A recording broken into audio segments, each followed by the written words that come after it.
My name is Heather, and I'm 31 years old. At my father's retirement party, he stood at the podium, thanked 70 people by name, his secretary, the mailman, even the caterer, and when someone asked, "What about Heather?" he laughed into the microphone and said, "She's not worth mentioning." 70 colleagues watched. My mother looked at her lap. My brother drank his water. And something I'd held inside for 3 years, quietly, patiently, like a document waiting to be filed, clicked into place. I stood up, walked to the podium, and set down a folder. His boss opened it before he could. What she read changed everything.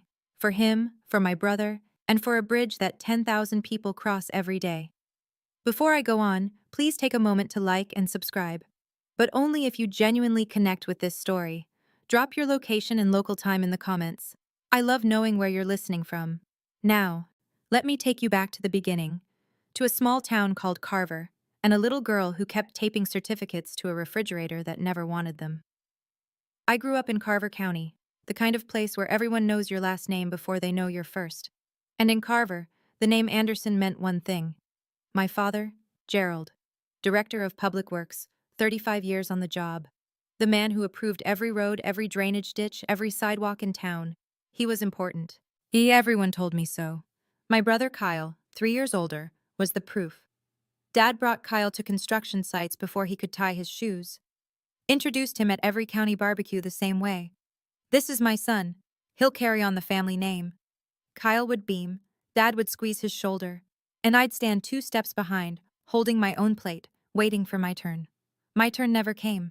I was good at math, loved physics, brought home honor roll certificates every semester like clockwork. I'd tape them to the refrigerator next to Kyle's football photos, his fishing trips with Dad, his first place ribbon from the county fair. By morning, my certificate would be gone. Not moved, gone. I asked my mother once. She said it must have fallen. It didn't fall. When I told my father I wanted to be an engineer, he didn't look up from the TV. When I showed him my geometry test, perfect score, he asked Kyle if practice went okay. One Thanksgiving, I was maybe 14, and I brought my science fair trophy to the table, set it right next to the turkey. Dad picked it up, read the inscription, and put it in the cabinet under the sink, where we kept the cleaning supplies. "Nobody cares about a piece of paper, Heather," he said. "Your brother actually does things." But I didn't give up. I thought if I tried hard enough, one day he'd finally see me. I was wrong, but wrong in a way I never could have imagined. Senior year, and I got accepted into state with a full ride, civil engineering. The letter came on a Tuesday. I remember because I stood in the kitchen holding it for 20 minutes, rehearsing how I'd tell Dad. He wasn't home. He was at Kyle's community football game. Not a tournament, not playoffs, just a Saturday league scrimmage that happened to fall on the same evening as my high school graduation ceremony. Kyle had a game that day. My mother called from the bleachers, voice low so Dad wouldn't hear. "Ma, you know how your father is," she whispered. I'd heard that sentence 100 times. It was her version of an apology, soft enough to say, empty enough to mean nothing. Dad paid for Kyle's college, private school, business administration. Kyle moved into a dorm with a mini fridge and a flat screen. I moved into a shared apartment off campus with 2 roommates and a hot plate. Scholarship covered tuition. Everything else, books, food, gas, came from the diner where I waited tables 4 nights a week. Nobody in my family mentioned my major. Not once. Not when I made the dean's list. Not when I got the undergraduate research grant. Not when I was named top of my class in structural analysis. But they mentioned Kyle's promotion. Every Thanksgiving, every Christmas, every phone call. The Thanksgiving I graduated, 22 years old, magna cum laude, bachelor's in civil engineering. Dad carved the turkey and said, "Oh, an engineer? What, you gonna build bridges?" Then he laughed. Kyle laughed too. I smiled and passed the gravy. Funny thing is, he was right. I would build bridges. Or more precisely, I'd fix the one he nearly destroyed. After graduation, I moved to Ridgemont, 45 minutes east of Carver, far enough to breathe. I landed a junior position at Marsh & Callaway Engineering. Small firm, serious work. Bridges, overpasses, municipal infrastructure. My boss, Elaine Marsh, founding partner, 55, the kind of woman who could read a load calculation the way most people read a menu, saw something in me early. She mentored me, pushed me, made me present at client meetings when I wanted to hide behind spreadsheets. I passed my PE exam at 27. Professional engineer. In my field, that's the license that says you're trusted to stamp drawings that keep people alive. Bridges, hospitals, schools. Your signature means, if this fails, oh, it's on you. I was one of the youngest PEs in the firm's history. I called home to share the news. Dad picked up. I passed my PE, I said. Silence. Then, Kyle just got promoted. Kyle had been hired at Dad's department, project coordinator at the county public works office. No engineering degree required. Dad pulled strings. Everyone in Carver knew it. Nobody said it. I hung up the phone and sat in my car for 15 minutes, and for the first time, yes, I let myself think the thought I'd been dodging my whole life. It wasn't that I hadn't done enough. It was that he never wanted me to do anything at all. That same week, Elaine gave me a piece of advice I didn't fully understand yet.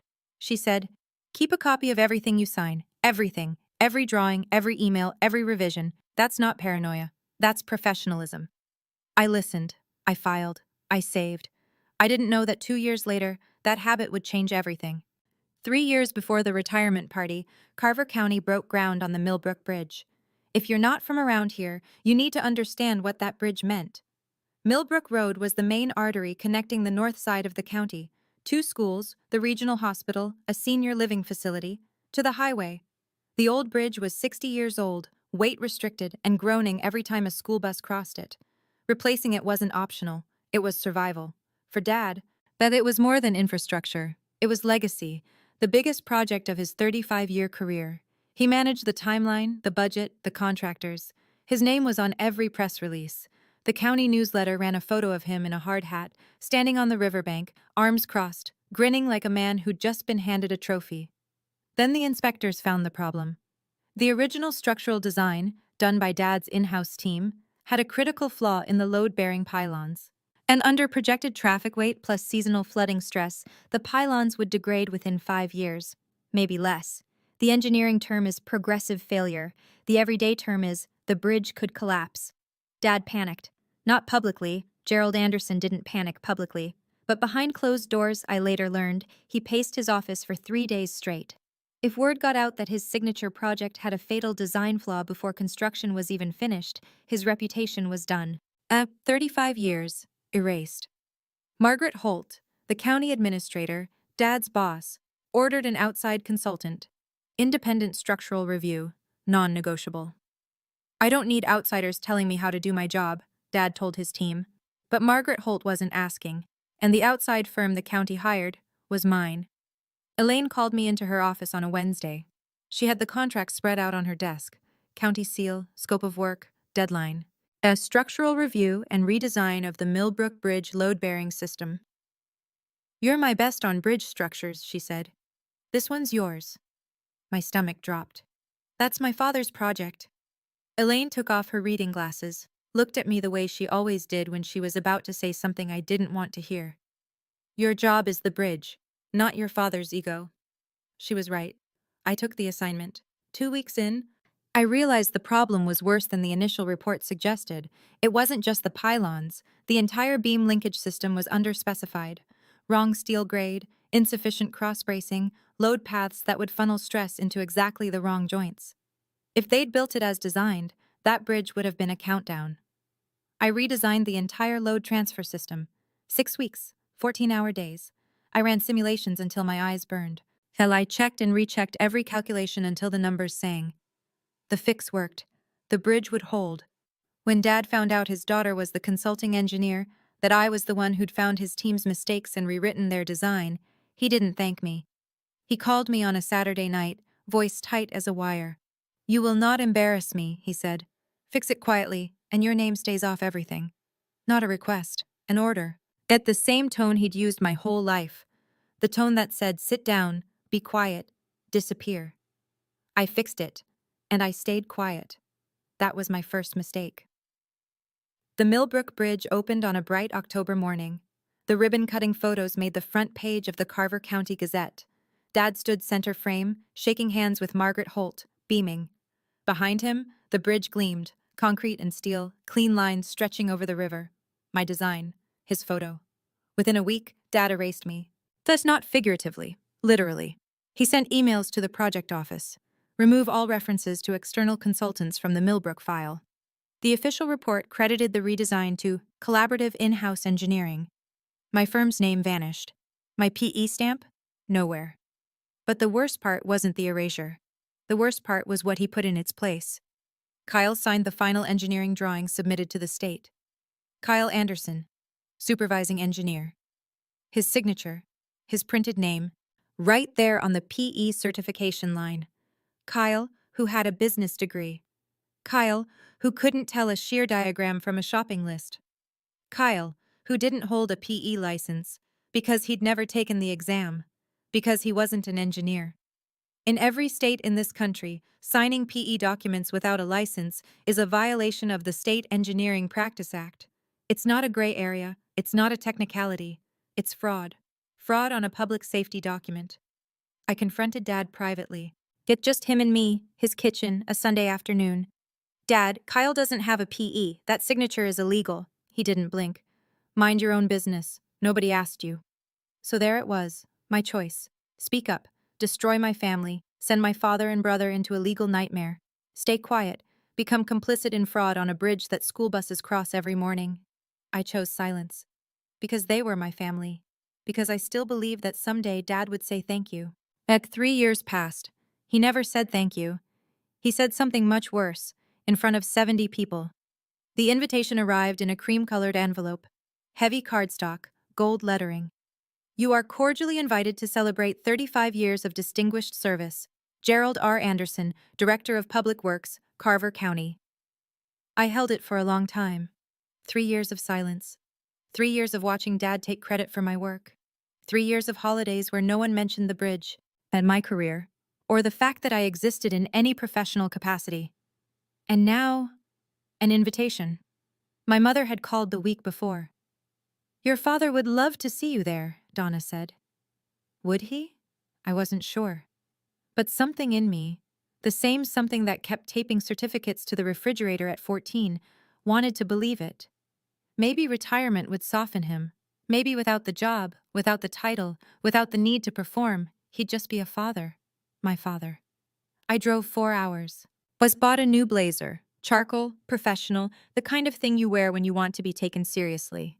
I wrote a card by hand. Congratulations, Dad. 35 years is something to be proud of. Heather. I meant every word. On the passenger seat inside my work bag sat a manila folder. I didn't bring it as a weapon. I brought it the way you bring an umbrella when the forecast says 20% chance of rain, hoping you won't need it, knowing you might. 3 years of documents. Good drawings, emails, the state board letter, all originals, all verified, all sitting in that folder since the day Dad told me to mind my own business. I merged onto the highway toward Carver and told myself, tonight will be different. The folder stayed in the bag. I didn't know yet that by the end of the night, it wouldn't. The Carver County Community Hall looked like it was hosting a wedding. White tablecloths, centerpieces with little American flags and miniature hard hats. A cute touch. Someone's idea of a joke. A banner stretched across the back wall. 35 years of service, Gerald Anderson. Below it, a projector screen cycled through a slideshow of Dad's career. I stood in the doorway and watched the photos scroll. Dad shaking hands with the governor. Dad at a groundbreaking. Dad and Kyle at a county picnic, matching polo shirts, arms around each other. Dad and Kyle at the Millbrook site. Dad and Kyle at Christmas. 40 photos. I counted. Not one included me. There was a family photo. I remembered the day it was taken, Kyle's 16th birthday. I'd been standing on Dad's left side, but the version on the screen was cropped. I was gone. I found my seat at the back table, near the door, the table closest to the exit. I didn't think about what that meant until later. Mom spotted me from across the room. She waved, a small flutter of fingers, but didn't get up. Kyle sat at the head table with Dad, shaking hands with county officials. At his suit too tight across the shoulders, he looked like a man playing a part he'd been rehearsing his whole life. Dad saw me. Our eyes met across 60 feet of white tablecloth and candle flame. He gave me a nod, the kind you give a distant acquaintance at the grocery store. Quick, polite, forgettable. A woman at my table leaned over. Are you Gerald's daughter? I said, her eyebrows lifted. Oh, he never mentioned you. He never mentioned me. I should have been used to it by now. But hearing it from a stranger, that hit different. Margaret Holt took the podium at 7:30 sharp. Tall, silver-haired, the kind of authority you feel before you see. She tapped the microphone twice. Good evening, everyone. We're here tonight to honor a man who has shaped this county's infrastructure for 35 years. Under his leadership, we've seen the Millbrook Bridge, the Route 9 expansion, at the downtown drainage overhaul, projects that will outlast all of us. She smiled. Please join me in welcoming Gerald Anderson. Applause filled the room. Dad rose from the head table, buttoned his jacket, and walked to the podium like he'd been walking to podiums his whole life. Confident, measured, in control. He started with a joke about potholes. People laughed. Then he got serious. I want to thank some people. My heart beat a little faster. He thanked Donna first. My rock. I've 40 years of putting up with late nights and muddy boots. Mom dabbed her eyes. The room clapped. He thanked Kyle. My son, the future of this family. I'm proud to say he's carrying on right where I left off. Kyle stood briefly. More applause. He thanked Janet, his secretary for 22 years. She organized my life better than I ever could. He thanked Bill the mailman, the caterer, by first name, Rosa, the night security guard, Pete, the guy who fixed the copier, and each name was a stone, and I sat at the back table, sinking. He paused, scanned the room, smiled. I think I've thanked everyone who matters. He set the microphone down, and from somewhere in the back row, a voice I didn't recognize, someone called out, "What about Heather?" 70 people turned to look at my father, and my father, microphone still warm in his hand, laughed. He picked the microphone back up, casual, like someone had asked about the weather. That he looked toward my table, not at me, toward me the way you glance at furniture, and said it. She's not worth mentioning. 4 words, a microphone, 70 witnesses. The room didn't gasp. That only happens in movies. What actually happened was worse. Silence. The specific kind of silence where everyone looks down at their plates at the same time. Forks stopped. Glasses paused halfway to lips. Someone coughed. Mom lowered her head. I could see her hands folded in her lap, as squeezing each other white. Kyle. I watched him. He didn't flinch, didn't turn around. He picked up his water glass and drank. Like nothing had happened, like his sister hadn't just been erased in front of every professional contact their father ever had. 70 people heard it. Not one said a word. And in that silence, I understood something I'd been circling for 31 years. Their silence wasn't agreement. But it also wasn't protection. It was nothing. Now, and nothing, when you needed someone to stand up, was the same as siding with him. 3 years. 3 years I'd kept that folder in my desk drawer. 3 years of waiting for him to call, to acknowledge, to say the 2 words that would have made everything different. And his answer, broadcast through a PA system to every engineer, contractor, and county official in Carver, was not worth mentioning. Something shifted inside me. Not anger, not sadness. Clarity. Yet the kind of clarity that doesn't burn. It focuses, like a lens pulling light into a single sharp point. I looked down at my bag. The folder was inside. It had been inside for 3 years. Not anymore. I stood up. The chair scraped against the hardwood, a sound louder than it should have been, or maybe the room was just that quiet. Mom reached for my arm. Her fingers closed around my wrist, gently, the way she always did, as if gentleness made up for everything she never said. Sit down, honey. Don't make a scene. I looked at her hand, then at her face, and for the first time in my life, I didn't do what she asked. I'm not making a scene, Mom. I'm just not sitting down anymore. I pulled my wrist free. Not roughly. Slowly. The way you set something down that you've been carrying too long. I reached into my bag and took out the folder. Manila. Ordinary. The kind you buy in a 10-pack at the office supply store. It weighed almost nothing in my hand. Yeah, but it held 3 years of silence. Every drawing, every email, every piece of proof that I existed in the story my father had spent his career rewriting. I walked between the tables. Left side, right side, white cloth and candlelight, and 70 pairs of eyes tracking me like I was crossing a courtroom. My heels clicked on the hardwood, steady, even, 1 step at a time. I could hear Elaine's voice in my head, but from a conversation months ago when I'd almost shredded the whole thing. The truth doesn't need to shout, it just needs to be placed where it belongs. Dad stood at the podium, microphone still in his hand, And as I got closer, 5 tables away, then 3, then 1, I saw something on his face I'd never seen before. He looked afraid. I stepped onto the riser, stood beside him, and said, quietly, so he had to lean in, 7 words. Before I leave, there's one thing Dad forgot to mention. My voice carried. Not because I raised it, because the room was so silent that a whisper would have echoed. Dad's jaw tightened. Heather, sit down. Low, through his teeth. A command, not a request. I didn't sit down. I placed the folder on the podium, gently, the way you lay down a hand of cards, and turned to the front table. Mrs. Holt, I said, this concerns the Millbrook Bridge project. As county administrator, I believe you should see this. Margaret Holt had been watching the whole exchange with the kind of expression that comes from 30 years in public administration, composed, assessing, giving away nothing. But when I said Millbrook, something behind her eyes sharpened. She stood, walked to the podium, reached for the folder. Dad's hand shot out. He grabbed the edge. That's personal. Margaret didn't flinch. She held his gaze the way you'd hold a door. Firm, final. If it concerns a county project, it's not personal, Gerald. She took the folder, opened it. The first page, my structural drawings, PE stamp, and signature in the lower right corner, caught the overhead light. She turned to page 2, the emails. I watched her eyes move left to right, her lips pressed together.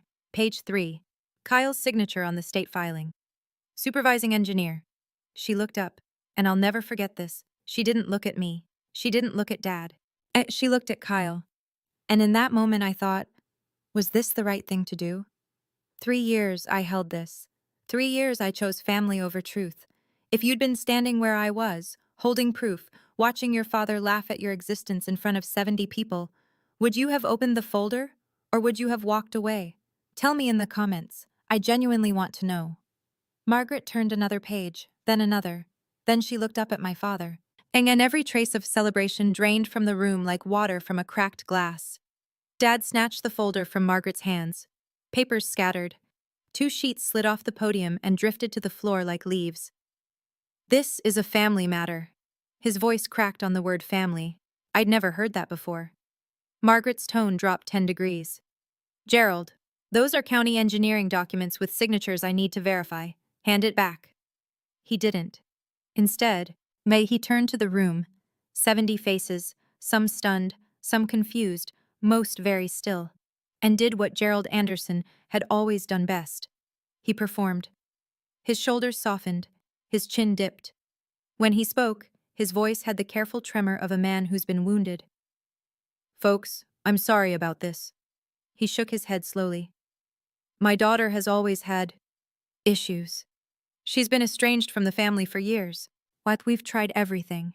He looked at me with a sadness so practiced it almost felt real. She's been troubled for years. We've tried everything. And it worked, for about 5 seconds. I saw it ripple through the room. A few sympathetic nods. A woman near the front clutched her napkin. Someone whispered, "How sad." Dad was good at this. He could rewrite a room in 30 seconds. I'd watched him do it my entire childhood, reshaping every story, every situation, until he was the hero and I was the problem. But this time, Margaret Holt was holding 3 pages of county documents. And documents don't respond to tone of voice. Margaret knelt, picked up the fallen sheets, and straightened them against the podium. Gerald, she said, not unkindly, I'm going to need these back. Dad's performance faltered. Because Margaret wasn't looking at him with sympathy. She was looking at him the way an auditor looks at a discrepancy.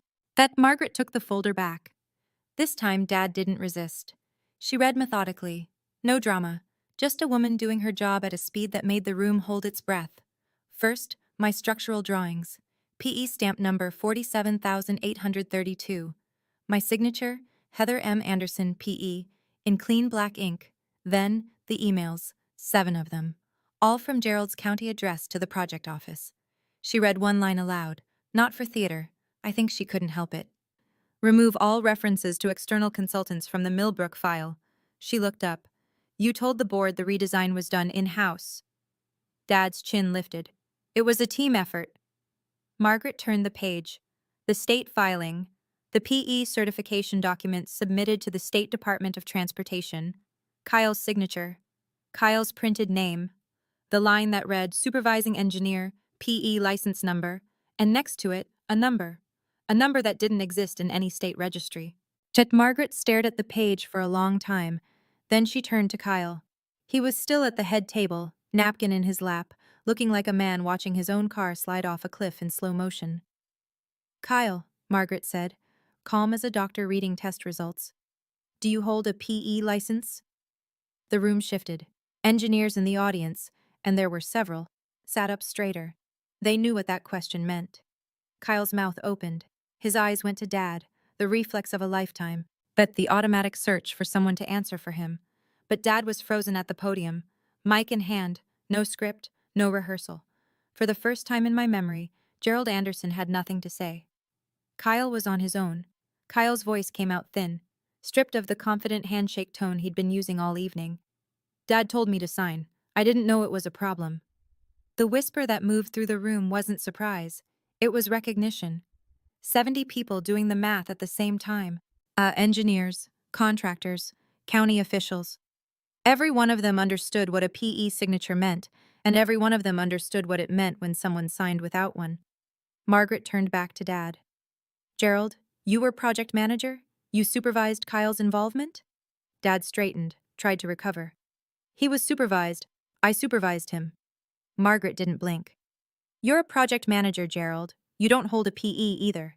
Silence, but a different kind now. And not the awkward silence of a family squabble. This was the silence of people realizing they were watching something official, something with consequences. This wasn't a daughter making a scene at her father's party. This was a county engineering matter unfolding in real time. Mom stood. Her chair squealed against the floor. Her voice shook. Can we please not do this here? Every head turned to me, waiting.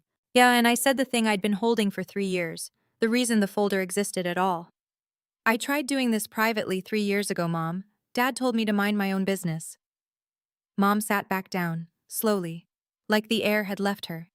Dad gripped the podium with both hands. His knuckles were white, his face was red, and when he spoke, the microphone caught every word. This is my retirement party. Not a courtroom. But Margaret Holt was already sliding the documents back into the folder. Carefully, completely, the way you handle evidence. That's when Dad broke character. He turned on me. Full rotation, shoulders squared, microphone forgotten in his fist. His voice was raw. No performance, no audience management. Just 31 years of something ugly finally reaching the surface. I gave you a roof. I gave you food. And this is how you repay me? The room flinched. Not at the words, at the tone. This was the Gerald Anderson nobody in this room had ever seen. The private one. The one who spoke behind closed doors, in kitchens, in hallways. The one only his family knew. I didn't step back. I didn't raise my voice. You gave me a roof, Dad, but you never gave me a seat at the table. Not even tonight. Something shifted in the room. I could feel it. A change in gravity. A few people at the side tables nodded. Small movements. Almost involuntary. Janet, Dad's secretary of 22 years, sitting 3 tables away, pulled a tissue from her purse and pressed it to her eyes. Dad looked around the room, searching, scanning, looking for an ally, a sympathetic face, someone to back his version of the story. No one met his eyes. Kyle stared at the tablecloth. Mom's face was buried in her hands. The county officials at the front table studied their plates like they were reading blueprints. Margaret Holt closed the folder, then tucked it under her arm, and said, with the precision of a woman who had run this county for 12 years, Gerald, I'll need to review this with legal on Monday. I suggest you enjoy the rest of your evening. Everyone understood. The party was over. Janet caught my arm as I stepped down from the riser. Her hand was warm, her eyes were wet. I always wondered who really fixed that bridge. Let me tell you what was in that folder. All of it. But first, the structural redesign drawings for the Millbrook Bridge load transfer system, 23 pages, every one of them bearing my PE stamp, number 47,832, and my signature. Heather M. Anderson, PE. These were the drawings that replaced the flawed original design, the ones that ensured the bridge could carry school buses and ambulances and 18-wheelers for the next 100 years. Second, 7 emails from Gerald Anderson's county email account to the Carver County Project Office, and each one a variation of the same directive. Remove Marsh and Callaway Engineering from the project record. Remove external consultant references. Credit the redesign to in-house collaboration. In one email, dated 3 days after the bridge opened, he wrote, and I'll never forget the phrasing, "Clean this up, I don't want any loose ends." I was a loose end. Third, a formal letter from the State Board of Professional Engineers, addressed to me by name, recognizing my exceptional structural analysis contributing to the safety of the Millbrook Bridge. The board had sent it after reviewing the revised design as part of their routine post-construction audit. Dad never knew about this letter, because he never asked. Fourth, the internal audit results I'd obtained through a public records request. Freedom of Information Act, perfectly legal. And those results showed that Kyle Anderson had signed PE-certified documents on 3 separate occasions without holding a PE license. A clear violation of the State Engineering Practice Act. I didn't bring that folder to the party for revenge. I brought it because 3 years ago, my father told me to mind my own business. Tonight, he told 70 people I wasn't worth mentioning, and I decided, if he wouldn't tell the truth, the documents would. Beck, a PE stamp isn't a formality, I said to no one and everyone. It means a licensed engineer takes legal responsibility for public safety. Kyle didn't have that authority. Dad knew. After Margaret closed the folder, she turned to me. Not with pity, not with gratitude, with something rarer, professional respect.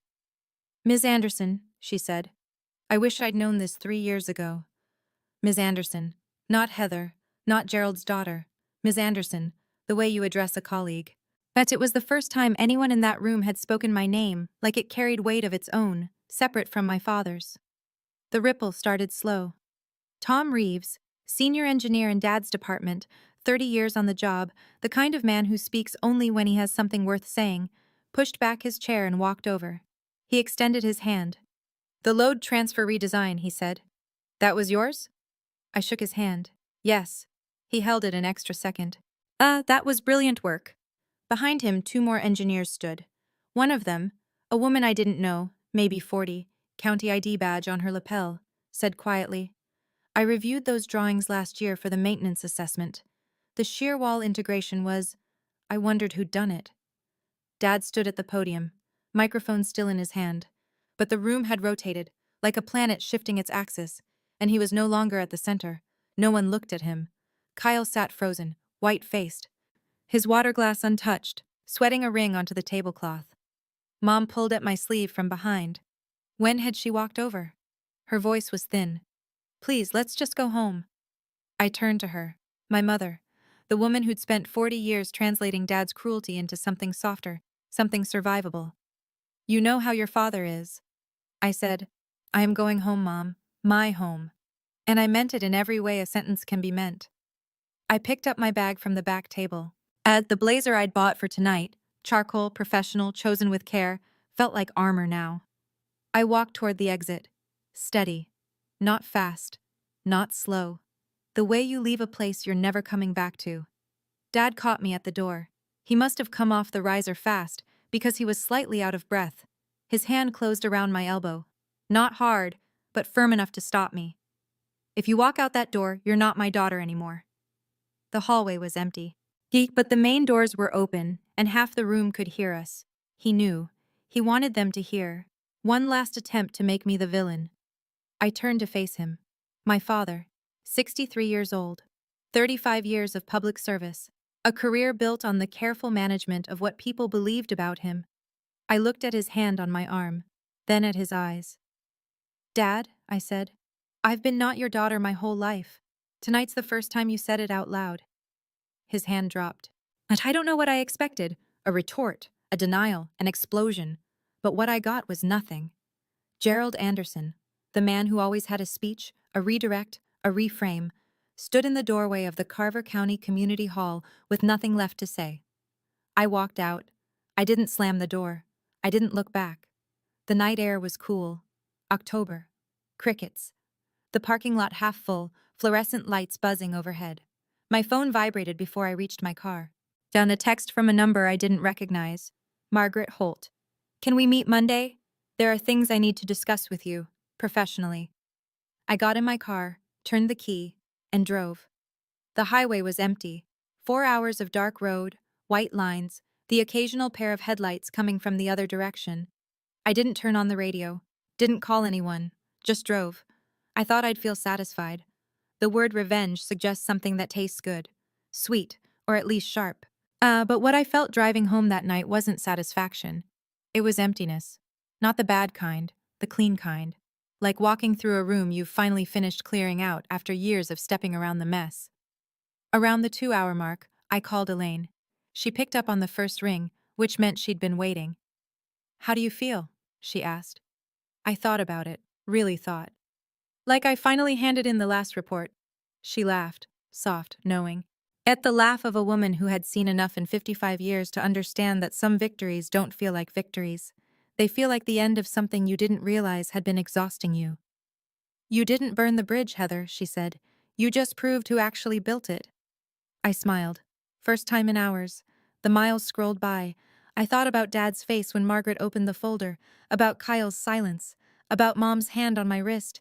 "Sit down," at honey, and the 20 years of sit down, honey that had come before it. I thought about what Dad said, not worth mentioning, and I realized maybe he was right. Not in the way he meant it, but in a different way. I didn't need to be mentioned. My work spoke for itself. It had always spoken for itself. I'd just been waiting for the wrong person to listen. I got home at 1 in the morning, set my bag on the counter. It was lighter now. The folder was gone. Monday morning, 9 o'clock. At Margaret Holt's office on the 3rd floor of the Carver County Administrative Building. She had the folder open on her desk. Next to it, a legal pad with 2 pages of notes already filled in her sharp handwriting. A cup of coffee sat untouched, which told me this meeting had started before I arrived. "Sit down, Ms. Anderson." I sat. Margaret didn't waste time. "The state board letter? This is authentic?" "You can call them directly. My license number is on record." She made a note. Ed then looked up. Not as a boss, not as an investigator, as a person. "Why didn't you come forward earlier?" The honest answer was the only answer I had. "He's my father. I thought he'd eventually do the right thing." Margaret nodded, slowly, the kind of nod that says I understand more than you think. "I've referred the file to the county attorney's office," she said. "They'll review the PE signature issue and the email directives. I've also requested a comprehensive audit of all engineering filings from the past 10 years under Gerald's department." 10 years. Every project Dad had touched. "Kyle," she continued, "has been placed on administrative leave pending the investigation. He was notified this morning." I felt something tighten in my chest. Not guilt. Not exactly. More like the weight of knowing that a thing you set in motion has its own momentum now. You can start an avalanche. You can't steer it. So Margaret called the state board that afternoon. They confirmed my PE status, confirmed the recognition letter, and opened a preliminary inquiry into Kyle's unlicensed signatures. A formal investigation would follow. The wheels were turning, and they didn't need me to push them anymore. 3 things happened in the 2 weeks after the party. First, the county canceled Gerald's formal recognition ceremony, the one scheduled for next month. And with the plaque and the framed resolution and the photo with the county board, Margaret's office released a 1-line statement. "The ceremony has been postponed pending an internal review." In a town like Carver, that sentence was a grenade. Second, the bronze plaque at the Millbrook Bridge, the one that read "Dedicated to Gerald R. Anderson, Director of Public Works," was removed for updating. Everyone in town drove past that empty space on the bridge rail and knew exactly what it meant. And third, the county board scheduled a public hearing on engineering document procedures, open to the public. Agenda Item 1, PE certification compliance in county infrastructure projects. Dad was retired. He couldn't be fired. But the thing he valued more than any paycheck, his legacy, his name, the story of Gerald Anderson that the whole county had accepted as truth for 35 years, was being rewritten in real time. He called me on a Wednesday night. I almost didn't answer. "You destroyed this family." His voice was flat. No performance, no audience, just him. "No, Dad. You built a family where only one child counted.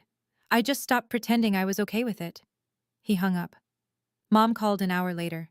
"Your father can't sleep, he's devastated." I closed my eyes. "I couldn't sleep for 3 years, Mom.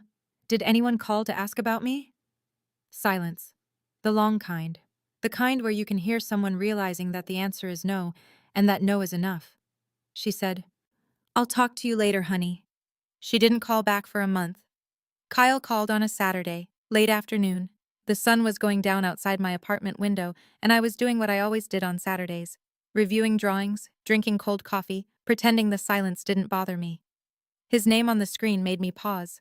Kyle and I hadn't spoken directly, without Dad as moderator, in years. "Hey." His voice was smaller than I remembered. The conference room confidence was gone. "Oh, hey." Long pause. I could hear him breathing. "Did you have to do it in front of everyone?" I set my coffee down. You watched him say I wasn't worth mentioning, in front of everyone. Another silence. I let it sit. I'd spent my whole life filling silences for other people, smoothing, accommodating, making it easier for everyone but myself. Not anymore.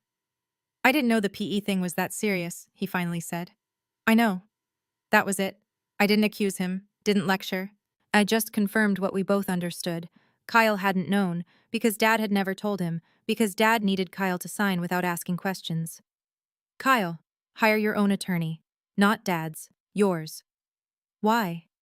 "Because Dad's attorney is going to protect Dad. You need someone who protects you." More silence. Then very quietly, "I'm sorry I never stood up for you." I looked out the window. The streetlight had come on. "I know that too." After we hung up, I sat there for a long time thinking. If Dad had treated us equally, if Kyle had never been handed a role he wasn't qualified for, if I'd never been erased from the record, would any of this have happened? I don't think so. Dad didn't just harm me, he harmed Kyle too, just in a different way. Do you think Kyle deserves consequences? Or is he another casualty of Gerald's control? I'd love to hear your thoughts in the comments. Carver is a small town. By the end of the week, everybody knew. Not the full story. Small towns don't deal in full stories. They deal in fragments, in whispered versions, in the sentence you overhear at the hardware store. But the fragments were enough. The local paper ran it first. Front page, below the fold. County reviews engineering records after retirement party revelations. No names in the headline, but the article mentioned a former department head and irregularities in PE certification documents. In Carver, that was as good as a billboard. Within a month, the ripples reached every corner of Dad's world. The Rotary Club, where he'd been a member for 20 years, where he sat at the head table every monthly dinner, sent a letter, politely worded, carefully phrased. The gist: perhaps it would be best if he took a step back from active participation until the matter was resolved. Neighbors stopped waving, not all of them, but enough. The ones who mattered to Dad. The ones whose waves he counted like currency. Then Kyle received formal notification from the State Board of Professional Engineers, an official investigation into unlicensed practice. If the board found a violation, the penalties could include fines and a permanent record. And while Kyle had never actually been an engineer, that signature on official state documents was as real as concrete. Mom called one more time. Her voice had a new edge. Not anger at me, but something close to surrender. "Are you happy now?" I thought about it, honestly. "No, Mom, I'm not happy, but I'm honest. And for the first time, so is everyone else." She was quiet for a long time. Then she said something she'd never said before. "I should have spoken up years ago." It wasn't enough, but it was a start. Margaret Holt called Elaine in November. I was at my desk when Elaine walked in, leaned against the doorframe, and smiled. The specific smile she reserves for good news she's been holding for at least an hour. "The county just signed a 3-year retainer with us," she said. "Infrastructure consulting. Bridges, drainage systems, road specifications, the whole portfolio." I looked up from my screen. "That's great." Guess who they requested as lead engineer? I didn't need to guess. The retainer was official. My name, my real name, attached to my real credentials, would be on every Carver County infrastructure project going forward. Not hidden, not erased, not credited to someone else. Mine. And a week later, I drove past the Millbrook Bridge and noticed the plaque had been replaced. The new one read, "Millbrook Bridge, Carver County, Structural Redesign, Marsh and Callaway Engineering." No individual names. But in my industry, the firm credit was enough. Anyone who looked it up would find the project file. And in the project file, they'd find me. Tom Reeves, the senior engineer from Dad's department, sent me an email that evening. No subject line, just one paragraph. Ms. Anderson. I reviewed your Millbrook redesign in detail during the audit last week. The shear wall integration, the load path redistribution, the pylon reinforcement sequence. It's some of the best structural work I've seen in 30 years. The county is lucky to have you on retainer. Tom. I read it 3 times. Then I printed it out and put it in my desk drawer. Not because I needed proof, but because sometimes, after 31 years of silence, it's nice to have the words on paper. And just to know they're real. 6 months later, Dad was not arrested, not charged, not dragged before a court. What happened was quieter than that, and in some ways, worse. The county attorney concluded that Gerald's actions, directing the removal of consultant records and facilitating unlicensed PE signatures, were administrative violations, not criminal ones. He was already retired, there was no employment action to take. And the county issued a formal reprimand for the record and referred Kyle's case to the state board for independent adjudication. But the real punishment, the one that mattered in a place like Carver, was the redefinition. Gerald Anderson's 35-year story was no longer the one he'd written. The bridge that was supposed to be his crowning achievement now had someone else's firm on the plaque. The hearing transcripts were public record, and the newspaper clipped them and filed them in the archive at the Carver County Library, right next to 35 years of flattering press releases. Kyle told me in one of our occasional text exchanges that Dad stayed home most days now. Didn't go to the diner for coffee, didn't walk the dog past the county building anymore. He watched TV. He read the paper. He didn't mention me. Mom sent a letter. Handwritten, on stationery I remembered from childhood, pale blue, and her initials embossed at the top. I know I was wrong to stay quiet. I'm not asking you to forgive me. I just want you to know, I see you. I always saw you. I was just too afraid to say it. I read it at my kitchen table, and I cried. Not because it fixed anything, it didn't, but because after 31 years, my mother finally said the thing I'd been waiting to hear from the wrong parent. It wasn't an ending, but it was a door, barely open, letting in a thin line of light. Now I drove to the Millbrook Bridge on a Tuesday morning. No reason, just wanted to see it. It was early, 7:15, the sky still pink at the edges. A school bus crossed going north, then a delivery truck, then a woman in a minivan with 2 car seats in the back. The bridge held.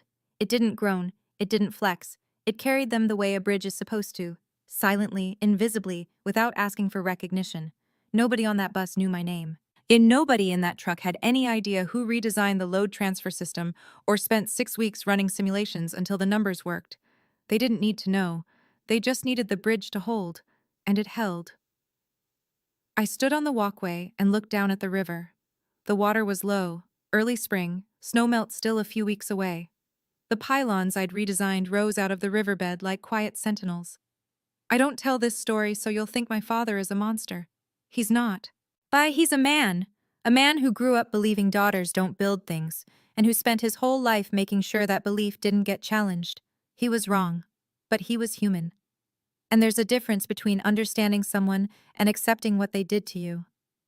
I don't need him to call. I spent 31 years waiting for a phone call that was never coming, and the waiting was its own kind of prison. I'm done waiting. Boundaries aren't walls, they're doors. You choose who walks through. You choose when. And sometimes, the bravest thing you can do isn't to fight. It's to set down the truth, quietly, in front of the people who need to see it, and let it do the rest. Here's where I am now. Lead engineer at Marsh & Callaway. The county retainer keeps me busy. 3 projects in the pipeline, 2 more in review.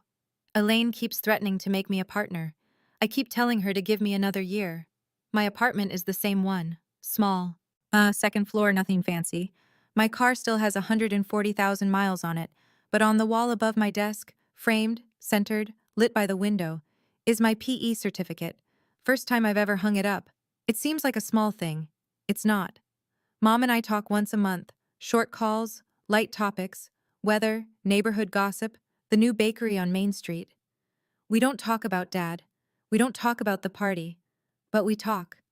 And there's a boundary now. Clear, gentle, real, that we both respect. Dad doesn't call. I don't expect him to. Some silences aren't punishments. They're answers. And I've learned to accept the answer. Kyle texts sometimes. Simple stuff. Hey, how are you? No exclamation marks, no emojis, just checking in. He hired his own attorney, cooperated with the state board, and, for the first time in his life, started figuring out who he was without Dad directing the show. Last I heard, he was taking night classes. I didn't ask in what, but I was glad. I don't have a Hollywood ending. Nobody showed up at my door with flowers and an apology. Nobody made a grand speech about how wrong they'd been. The family didn't gather around a table and cry and hug and promise to do better. But I have something I never had before. Peace. The quiet, sturdy kind. The kind that holds weight. If you're listening to this and you've stayed this long, which tells me something about you, I want to say one thing, not as advice. And not as a lesson, just as something I wish someone had told me a long time ago. If you are in a family where your silence is mistaken for agreement, you are allowed to speak, not with shouting, not with cruelty, with truth. Simple, documented, undeniable truth. And if you are carrying a folder, literal or otherwise, you don't have to open it. But you deserve to know that it's yours, that it exists, that the proof of who you are and what you've done is real. And even if the people closest to you refuse to see it. I drive across the Millbrook Bridge every morning on my way to work, every single morning, and every time I feel the road beneath my tires, smooth, solid, holding steady. And I know two things. The bridge stands, and so do I. Thank you for staying until the end. If you've ever kept quiet longer than you should have, or if you're still deciding whether to speak, I'd love to hear your story in the comments. I read every single one. If this story meant something to you, please hit like and subscribe. It's the best way to help other people find it, people who might be sitting at their own back table right now, waiting to be mentioned. And if you want to hear what happened next, because there is a next, I've left a link in the description to another story you might recognize yourself in. Click it when you're ready. I'll be here. Heather.